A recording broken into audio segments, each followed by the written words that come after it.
बेंगलुरु के डोडा कन्नाहल्ली एक ऐसा इलाका जहां रेंट पर कुछ लोग रह रहे थे। जो रेंट पर रहने आए थे वो पति पत्नी थे। पति रोजगार करता था जबकि पत्नी बेरोजगार थी। हर रोज जब से ये किराए के मकान में आए थे तब से लड़ाई करते थे। करीब 2 से 3 माह पहले ही अभी शिफ्ट हुए थे। इनका जो मुख्य घर था वो महाराष्ट्र में। डोडा कन्नाहल्ली के जिस मकान में ये रहते थे, मकान मालिक ठीक उसी आ, इनके कमरे के नीचे ही रहता था।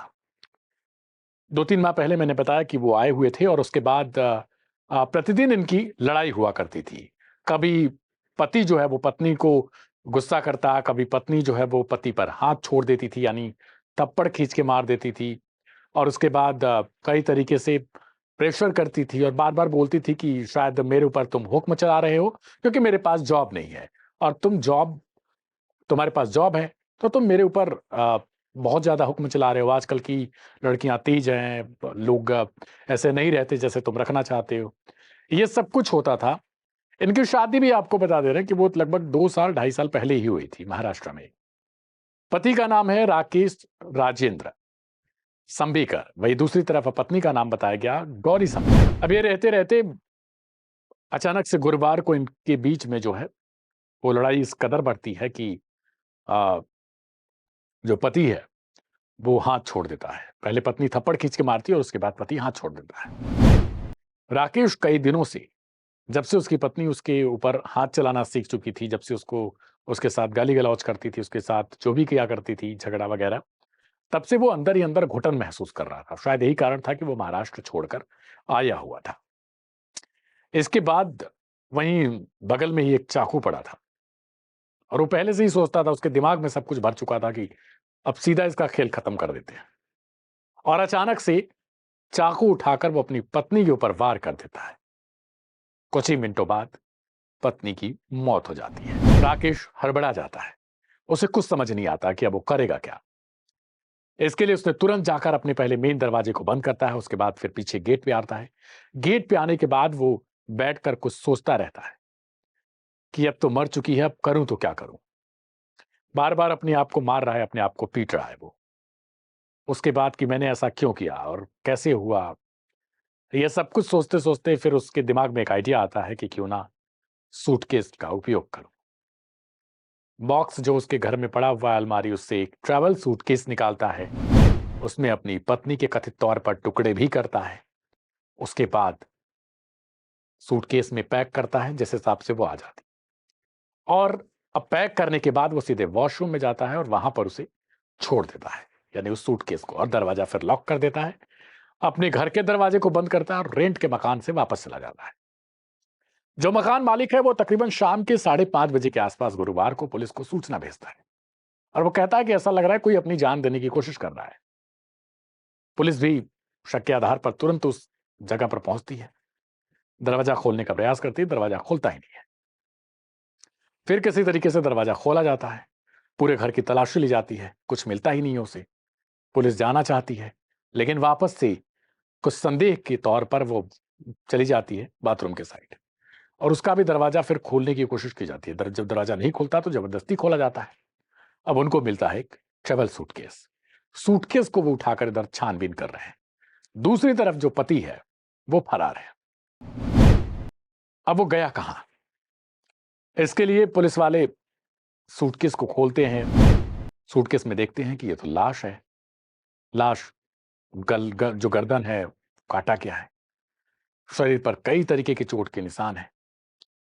पूरे इलाके में हड़कंप मचा है, मतलब लोग आके देख रहे हैं नीचे, बहुत सारे लोग, और पुलिस की जो गाड़ियां हैं, एम्बुलेंस है, वो वहां पर तैनात है। इसके बाद किसी तरीके से जो है वो शव को ले जाया जाता है पोस्टमार्टम के लिए। इधर दूसरी तरफ पुलिस हैरान और परेशान है कि आखिर वो करे तो करे क्या। अबे केस कैसे सुलझेगा, पति भी नहीं मिल रहा, पति गया कहाँ, पत्नी को मारा किसने है, क्योंकि जो मकान मालिक है वो भी फौरी तौर पर ये नहीं बता सकता था कि किसने खून किया होगा। लेकिन सबसे पहले पुलिस का जो शक है वो सीधे पति पर जाता है, क्योंकि पति फरार है और कमरा बाहर से लॉक है। इसका सीधा मतलब है कि या तो किसी अपने ने किया है या फिर किसी शातिर ने। लेकिन मैंने पहले बताया पति हत्या करके फरार था, उसके बाद उसकी लोकेशन प्रेस की जाती है। आज यानी शुक्रवार को जब पुलिस को सूचना मिलती है कि जो पति है वापस वो पुणे पहुंच चुका है, जिस जिस राकेश की आप तलाशी कर रहे हो, उसके बाद किसी तरीके से उसे पकड़ने की कोशिश की जाती है। तो पता चलता है वो अस्पताल में भर्ती हो गया है। अब अस्पताल में क्यों भर्ती हुआ, क्योंकि कहानी यही है सब कुछ। दरअसल जो मैंने पहले बताया कि वो खून नहीं करना चाहता था, शायद कोई ऐसा ही कारण था। इसके बाद वो वहीं से अपने सास ससुर को फोन करता है और कहता है कि आपकी बेटी को मारकर मैंने सूटकेस में पैक कर दिया है। बहुत ज्यादा चिल्लाया करती थी, बहुत ज्यादा हुक्म चलाती थी, जब देखो तब लड़ती झगड़ती रहती थी। मैंने पैक कर दिया है, उसे उठा लेना। ये कहानी सुनते ही जो सास ससुर हैं उनके पैरों तलों की जमीन खिसक जाती है। वही पुलिस को सूचना भेजते हैं, जिसके आधार पर पुलिस पहुंची रहती है। वो भी रो रहे हैं, उन्हें भी नहीं समझ में आ रहा कि आखिर दामाद ने ऐसा क्यों किया, क्योंकि जो दामाद है वो बड़ा पढ़ा लिखा था, जो लड़की है वो मास कम्युनिकेशन कर चुकी थी, यानी पत्रकारिता की पढ़ाई की थी, और अब जॉब खोज रही थी, जॉब जल्दी मिल नहीं रहा था। दूसरी तरफ जो पति है, यानी जो राकेश है, वो एक आईटी कंपनी में काम करता था। पहले पुणे से ही काम करता था, वर्क फ्रॉम होम, और इसके बाद फिर उसने, जब दोनों के बीच अनबन होने लगी थी, तो उसने सोचा क्यों ना घर से निकलकर कहीं बाहर चले, शायद वहां शांति मिलेगी। लेकिन वहां भी ऐसा हुआ कि वहीं पर उसकी पत्नी का अंतिम समय हो गया। पति ने अपनी पूरी परिवार को ही बर्बाद कर दिया। अब वो अस्पताल में भर्ती है। अस्पताल में भर्ती होने का कारण ये है कि बताया जा रहा है कि हत्या करने के बाद वो बहुत ज्यादा परेशान था। शायद इसकी वजह से वो वहां पर पहुंचने के बाद अपने आप को भी मारना चाहता था। कई बार उसने प्रयास भी किया, लेकिन वो असफल हो गया। अब जो कर्नाटक की पुलिस है, यानी बेंगलुरु पुलिस है, वो अब उसकी तलाश के लिए वहां पर पहुंच चुकी है। अस्पताल के बाहर उसने धरना दे रखा है एक तरीके से, यानी पुलिस वाले वहां मौजूद हैं। अब उसको किसी तरीके से लाया जाएगा। इधर दूसरी तरफ जो पुलिस है उसका कहना है कि जो खबरें चलाई जा रही है कि 10 से 12 टुकड़े किए गए हैं, वो बिल्कुल गलत है। असल में टुकड़े नहीं किए गए हैं, केवल मारा गया है, सूटकेस में पैक किया गया है, और इसको 10 से 12 वाली घटनाएं, जो टुकड़े की घटनाएं, वो गलत है। अब जो पुलिस है वो हर एंगल से जांच कर रही है, क्योंकि शुरुआती जो मामला है उसमें कुछ भी कहना कि इस तरीके से हुआ है। अब हाल फिलहाल में कई सारी खबरें आई थी, जिसमें कई सारी पत्नियों के ऊपर आरोप था कि उन्होंने अपने पतियों को मरवा दिया अपने प्रेमी के चक्कर में।